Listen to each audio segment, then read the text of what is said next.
10ാം class കഴിഞ്ഞാൽ എല്ലാവർക്കുമുള്ള ഒരു സംശയമാണ് എന്ത് പഠിക്കണം, എങ്ങനെ പഠിക്കണം എന്നുള്ളത്. എല്ലാവർക്കും ഉണ്ടാകണമെന്നില്ല. ചില കുട്ടികൾ അത് മുന്നേ തീരുമാനിച്ചു കാണും. ഞാൻ ഇന്നതാകും, എനിക്ക് ഇന്ന കോഴ്സ് എടുക്കണം, എനിക്ക് ഇഷ്ടപ്പെട്ട ജോലിക്ക് വേണ്ട കോഴ്സിൽ ഞാൻ ചേരും, ഞാൻ ഇന്ന കോഴ്സിൽ ചേരും എന്നൊക്കെ ചില കുട്ടികൾ മുൻകൂട്ടി തീരുമാനമെടുക്കും.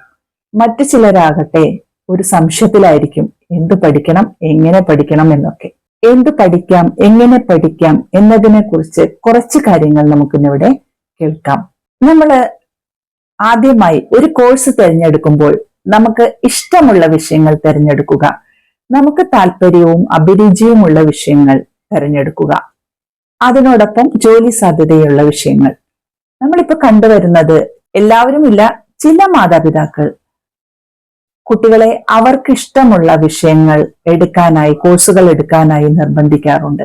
അത് ചിലപ്പോൾ കുട്ടികൾക്ക് ഇഷ്ടമില്ലാത്ത വിഷയമായിരിക്കാം. ആ കോഴ്സ് എടുത്തു കഴിഞ്ഞാൽ ആ കുട്ടികൾക്ക് ഇഷ്ടമില്ലാത്തത് കൊണ്ട് അത് നല്ല രീതിയിൽ കംപ്ലീറ്റ് ചെയ്യാൻ പറ്റില്ല.